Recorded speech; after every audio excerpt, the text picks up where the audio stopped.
Assalamualaikum warahmatullahi wabarakatuh. Perkenalkan, nama saya Hajar Mas Sandra. Saya di sini akan menjelaskan tentang proposal yang telah saya buat yang berjudul Pemanfaatan Lahan Gambut sebagai Lahan Pertanian. Di sini saya akan menjelaskan tentang pemanfaatan lahan gambut sebagai lahan pertanian. Relatif lebih jarang penduduknya sehingga kemungkinan konflik tata guna lahan relatif kecil. Indonesia memiliki lahan gambut terluas di antara negara tropis, yaitu sekitar 21 juta ha yang tersebar terutama di Sumatera, Kalimantan, dan Papua. Namun karena variabilitas lahan ini sangat tinggi, baik dari segi ketebalan gambut, kematangan maupun kesuburannya, tidak semua lahan gambut layak untuk dijadikan areal pertanian. Dari 18,3 juta ha lahan gambut di pulau-pulau utama Indonesia, hanya sekitar 6 juta ha yang layak untuk pertanian. Sebagian besar lahan gambut masih berupa tutupan hutan dan menjadi habitat bagi berbagai spesies fauna dan tanaman langka. Lebih penting lagi, lahan gambut menyimpan karbon C dalam jumlah besar. Gambut juga mempunyai daya menahan air yang tinggi, sehingga berfungsi sebagai penyangga hidrologi areal sekelilingnya. Konversi lahan gambut akan mengganggu semua fungsi ekosistem lahan gambut tersebut. Dalam keadaan hutan alami, lahan gambut berfungsi sebagai penambat sequester karbon sehingga berkontribusi dalam mengurangi gas rumah kaca. Racun bagian tanaman, namun demikian asam-asam tersebut merupakan bagian aktif dari tanah yang menentukan kemampuan gambut menahan unsur hara. Karakteristik dari asam-asam organik ini akan menentukan sifat kimia gambut. Untuk mengurangi pengaruh buruk asam-asam organik yang beracun dapat dilakukan dengan menambahkan bahan-bahan yang banyak mengandung kation polivalen seperti Fe, Al, Cu, dan Zn. Kation-kation tersebut membentuk ikatan koordinasi dengan ligan organik membentuk senyawa kompleks atau kelat. Oleh karena bahan-bahan yang mengandung kation polivalen tersebut bisa dimanfaatkan sebagai bahan amilerian. Hasil penelitian tersebut tersedia baik dalam bentuk publikasi tercetak maupun di dalam website atau jaringan internet. Skala penelitian ada yang berupa penelitian pilot kecil yang dikelola oleh peneliti dan penelitian on-farm. Salah satu penelitian yang dilakukan oleh Yanuar tahun 1999 Desa Blang Rames, Aceh Barat menunjukkan bahwa usaha tani padi sawah pada lahan gambut sangat menguntungkan petani.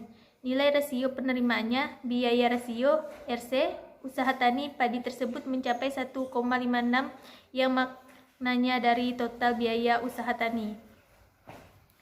Tanaman sayuran merupakan komoditas yang cukup banyak diusahakan oleh petani pada lahan gambut. Hasil kajian Norginayuwati pada tahun 2006 menunjukkan bahwa berdasarkan nilai rasio RC, jenis sayuran yang paling prospektif bagi petani di Kalimantan Barat adalah bawang daun, 3,36 seledri, 2,84 sawi, 2,00 bayam, dan 1,99 dan kucai. Tanaman hortikultura seperti lidah buaya dan jeruk secara berurutan menghasilkan nilai rasio RC 1,60 dan 1,23. Usaha tani jeruk tersebut di Kalimantan Barat secara finansial cukup berisiko karena nilai rasio RC relatif kecil, kecuali jika sumber modal atau investasi tidak komersial tetapi bersifat sosial, misalnya bantuan pemerintah. Hal di lokasi yang berbeda, usaha jeruk pada lahan gambut di Sulawesi Barat ternyata sangat menguntungkan petani. Hal tersebut ditunjukkan oleh hasil penelitian RINA tahun 2012 yang menganalisis kelayakan investasi untuk usaha tani jeruk pada lahan gambut dengan unsur tanaman jeruk yang berbeda di 5 desa di Sulawesi Barat. Tanaman sayuran merupakan komoditas yang cukup banyak diusahakan oleh petani pada lahan gambut. Hasil kajian Norginayuwati tahun 2006 menunjukkan bahwa berdasarkan nilai rasio RC, jenis sayuran yang paling prospektif bagi petani di Kalimantan Barat adalah bawang, daun, seledri, sawi, bayam, dan kucai. Tanaman hortikultura seperti lidah buaya dan jeruk secara berurutan menghasilkan nilai rasio. Usaha jeruk tersebut di Kalimantan Barat secara finansial cukup berisiko karena nilai rasio relatif kecil. Penelitian ini menggunakan metode eksperimen dengan melakukan pengujian untuk memperoleh data. Data hasil penguji tersebut akan diolah hingga mendapat hasil perbandingan berupa nilai-nilai parameter dari benda uji dengan berbagai syarat dan ketentuan yang ada. Tempat pelaksanaan kegiatan penelitian di laboratorium mekanika tanah. Jenis data dan sumber data. Secara umum, jenis data dapat dibagi menjadi dua macam, yaitu data primer dan data sekunder. Adapun pada penelitian ini, penguji menggunakan data primer. Data primer adalah jenis data dibagi menjadi dua macam, yaitu data primer dan data sekunder. Adapun pada penelitian ini, penguji menggunakan data primer.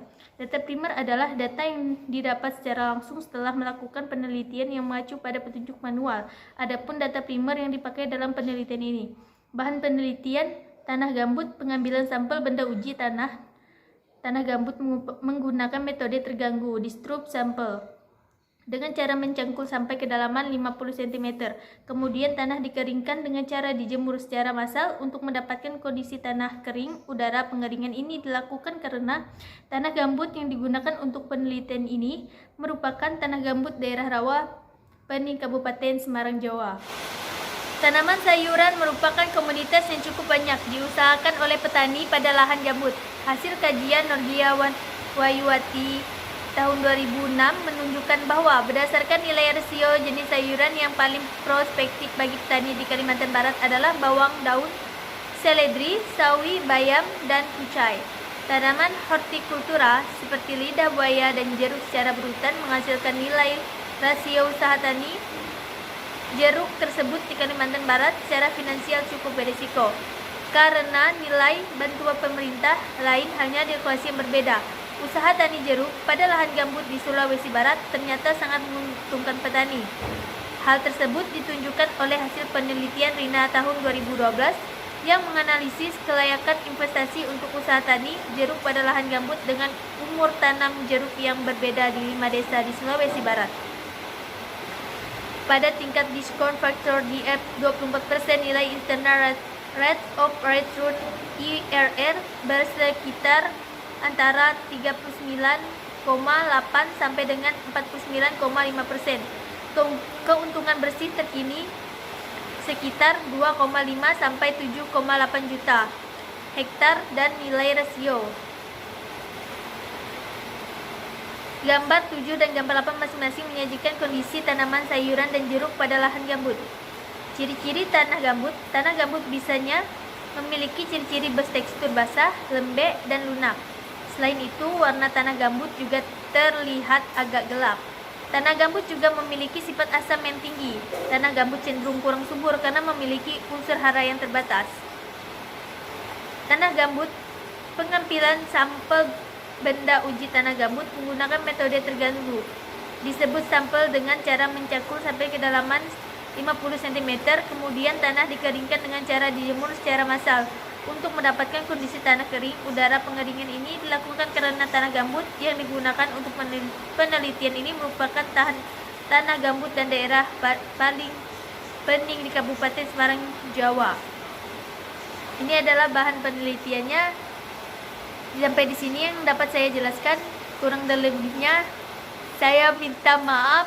Sekian, terima kasih.